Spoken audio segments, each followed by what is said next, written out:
is, I wanted to share with you, I don't know if you know about it, a Forrester report, a snapshot of today's content and collaboration professional, which pretty much does say what you've just said. But it does have a list. I didn't really talk about competencies per se, but it does list some of the key components of what this professional does. It's actually it's quite a good report, I must say. But issues like organize and invest according to the industry they serve, focus less on technology and more on people, process, and change. You know, all the things we know. Orchestrate the interest of multiple functions, take a greater role in mobilizing the enterprise. It's really quite a good study that's based on not academic research, but pragmatic research. It's okay. And, I'm academic too. I know this is. No, I know. Anyway, you know that there is a very recent report. I think one of the things we focused on at Ernst & Young was we looked at the people that had the KM competencies, and being at it for a long time, we felt we really developed the people's competency, and they felt good about their competencies. So it wasn't a challenge to them. Those that moved on, moved on. Those that stayed were pretty good at what they did, and we felt comfortable. What we weren't comfortable with was their behavioral competencies. And the reason we were so insistent on that was in late 2006, we said we're going to create a future state of knowledge for 2007 to 2010, and it's going to take us 3 years to do this. We interviewed 5,400 people individually around the world. We surveyed 3,200 people with surveys. We captured data, what they want, what they need, what they see, what's success, what is knowledge management to you, how do you do this? It was an extensive effort, and I was a part of the team that dealt with the audit and the tax, and I did with the service line groups and interviewed the vice chairman and a number of people, and we had 10 multiple teams doing this. And what we really got down to, and this was really critical, and it changed our whole thinking when we got down to the people competency was, well, we think your people are really good at knowledge management, and we think our people are really good at knowledge management. But we don't think they have the behavioral competencies to do some of the things that they need to do if we have to move, Mike from here to over there, Madeline over here to over there. So we started looking at how do we cross-train people. And so we looked at the needs of the people, and we began to say, okay, we have need over here to cross-train a technician or a technologist over here. But we had to make sure that that person had the behavioral skills and it was the right fit for that kind of training. So we worked diligently with the learning and the HR people to see what their skill sets were, to be able to position them, to take them down this list and say, okay, here's what it all shook down to. You mentioned 4 a while ago, and you were highlighting 4. The behaviors. Here's what we came up with, and is on every manager's job description as a behavioral competencies. We came up with 10. And I have subsets for each one of these, but we have to memorize them, so 4 is easy. Well, it is easy, but I have them written down, so I don't have to memorize them. So the behavioral competencies, forget all. I could go over here on here's the knowledge competencies, which is everything we've already described today about knowledge awareness, knowledge competencies for whatever knowledge function that you were dealing. But the competencies that were most important to us was in the order of priority was the quality of work. And that's attention to detail standards, analytical, organizational, systematic approach. The service orientation, the client-oriented, demonstrate responsive, anticipate client needs, exceed expectation, demonstrate creative thinking and willingness to explore new ideas, suggestions. Communications, clarity with message, effective listening skills, open to opinions and feedback of others. Influence and persuade others and clearly explain what's expected of others. 4 was productivity, making sure you understood goals, what the deliverables were, the project task, handling multiple assignments. 5 was consulting or advisory, identifying client needs, again, managing expectations, recommending appropriate solutions, synthesizing information, developing overall strategies to address the business needs, bringing closure to issues, pain points, pressure, what are the needs with an action plan for the clients. 6 was leveraging technology and knowledge resources. That's demonstrating your appropriate knowledge and skills of the tools and the resources that are out there and the way they're used and be able to demonstrate their use. developing that knowledge of specialization, willingness to share technical expertise, learning new skills, that cognitive thinking process. I have to keep learning, I have to keep gathering knowledge, maximizing the use of available tools, resources, prototyping and templates. 7 was strategic planning and project management, ability to plan and manage a project. I was overwhelmed when I thought, half of my people can't do project management.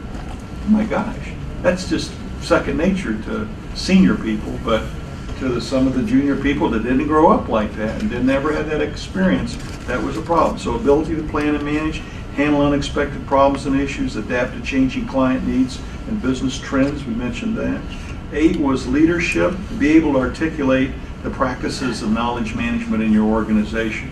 And I'll kind of blend in awareness and understanding of KM approaches and tools and explaining in a way that people can relate to it. That's leadership. 9 was team orientation. That was team building, and 4 or 5 other things underneath that. And 10 was the management. You know, being able to develop a management skill that was appropriate for the client environment that you're working in. Those were the core competencies for behavioral competencies that every one of our managers should be going through and should be doing.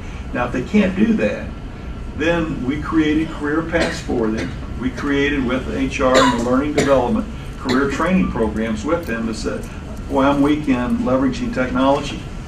You're on the training schedule for technology. It'll be June 26th. Be there. If you don't know quality of work, you're going to go through the training with Mike, and this is what we're going to do. And then, Carla is going to take you down the communications on presentation skills. We put you through the whole orientation of how to deliver presentations, how to listen, how to do storytelling, all these different things. So you took them through that core competency. Now, to your point, I think you made the point, we can drop ship these people anywhere. I could train them in 6 months on whatever KM competency we want them to be knowledgeable on. They don't have to have years of experience, but they have to be smart and they have to be adaptable to get that information and learn. And they have to want to learn. If they don't want to learn, they don't belong there. Move them out, don't keep them. But that's the thing is you can train people on KM, but they have to develop these other skills, and they are trainable and developable. I want to throw a question to the panel and the audience. Since the title of this forum is education, it's sponsored by GW and KSU. Knowing that the job market is very sluggish and we have many people now going to graduates to get degrees and graduate degrees. So first, are you hiring people with KM degrees? And second, what feedback would you give to universities and programs for enhancing KM knowledge? The answer to your question is yes. We are hiring people, and you'll see it out in many organizations around the world. You can go to our EY.com. You'll see all the positions come up. There's knowledge advisory positions, knowledge management positions, KM technical positions that are out there. Not so many technical positions, but more the advisory and knowledge manager, knowledge worker type positions that are out there. A lot of that. For the education, a lot of those around the world, in Paris, in UK, in Singapore, India, US, they're all over the place, quite a few of them. As far as the education goes, I've been advocating this for years, and Mike and I had, Sutton and I had talked about this before with some of their leaders. About, you really got to get people trained and thinking business. Don't think KM. Think business. I don't care that you know KM, you've got a certificate. Doesn't mean anything to me. Now that may seem a little harsh for a group like this, but reality of it is, if you're a good business person, you're a smart person, we can train you, and you're a keeper. If you're not a smart person and you can't learn, you don't want to learn, we don't want you. So learning what you got out of college in a KM master's program, I'm going to assume that you've already had KM training, you've worked on projects, you've had team building exercises, you may have done an internship. I used to hire 6 people from colleges every year for 4 years, and we brought them in, and they were juniors and seniors. Now they were going to go into the audit practice or the tax practice, or to the KM. We hired 3 that went into the KM practice. But we were training them for audit and tax, actually. But because they were so good, some of them said, I really like KM, and I want to be a part of this. I see it's the center of the universe, and what a wonderful place to be. I'll never get this kind of experience out in the field as a practitioner. Never. Unless somebody trains me. But right here, you're at the center of the universe. And we hired those people in. They had to do 6 weeks of heavy-duty concentrated training. So we might put them with Ed out in the exploration, and he's training, and now Ed has to be the trainer to help them get educated in it, because they have to come back and give presentations, do reports, everything. And I tell you, it knocked our socks off when we saw how good these young people were. They were way ahead of us. Some of the senior people, they were way ahead of us when they packaged it up, put the presentations together, and we were just looked at each other and said, let's go for dinner. This is great. Tell us about what you want to be when you grow up. And it was awesome. Now, my wake-up call came last Saturday morning. My computer was broken. I went and got a new computer. My grandkids came over, an 8 and 12-year-old boy was 8, girl was 12. They came over, and we went to Europe for 3 weeks when I retired. And so we had all these pictures, and they wanted to put my little granddaughter's pictures together for her presentation for school. She gets extra credit. She's working the system. So I said, sure, I'll do that for you. She said, no, I'll put it together for you. I said, well, do you know PowerPoint? She goes, do I know PowerPoint? I knew that when I was 6. And I thought, well, maybe she needs my help. I tell you, they got on that computer with those pictures and those files, and they did it, and then they did put bounce and jump into this thing that I couldn't believe. And then she said, when she said, okay, I'm finished, and it was an hour and a half, and she was finished with everything. She said, how do you want to tag it? And I said, well, what do you mean tag it? I said, just give it the name like European Trip. She said, no, what keywords do you want to use to tag them? And I'm going, oh my gosh. And my little 8-year-old goes, well, how about this one? And how about this one? And we'll use Trip, and I'm thinking, where have I been? I said, what happened to going out and playing with frogs and taking a walk around the yard?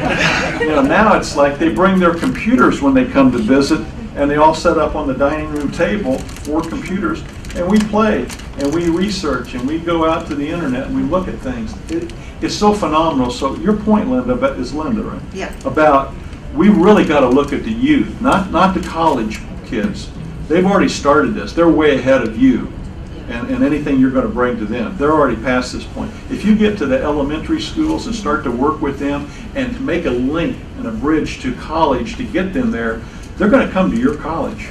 But if you don't, they're going to go to wherever they get it, or they won't even go to college. Why do I need to go to college? And I saw a guy on a plane coming home with me, and I said, listen, I'd like to make you a job offer. And he said, well, I'm pretty busy right now. and so the guy had one of those little Pierre hats on, and a little rough, scruffy looking shirt, and ragged jeans, and black and white kid tennis shoes. And I thought, this guy is so smart. I'm looking at what he's doing on his computer there on the plane. And I said, what are you working on? He said, I'm putting a financial plan together for another business I'm starting. And I said, how old are you? He said, I'm 21. And I said, how many businesses do you have? And he said, I have 3. And he said, my brother's going to help me put this business together on a financial plan. Well, actually, I'm helping him. I'm going to make him the CFO over this, but I have to put it together for it. I said, what do you do? He said, I'm in computer web design, I'm in computer systems repair, and I'm in something else, I forget what it was. And I said, how much are you making? He said, why do you want to know? And I said, well, I was going to make you an offer. And I can't tell you what he made, but it's like, oh my gosh. This kid's business is like, I said, have you ever thought about an IPO? And he said, that's underway too. I'm working with so-and-so to do an IPO on this. And I'm going, I can't make this kid an offer. I couldn't pay him enough. And nor would he even want to come to work for a company like, as good as I think Ernst & Young is, a company, because that's the mindset. They're way ahead of us. So think about the youth, draw the line in the sand, and start working towards the youth and to the young freshmen, not to the master's program, but how do you get them to come that direction? And work more with the business, because business don't get it. They really need to get it and say, train my people and make this work for me, and they'll do it.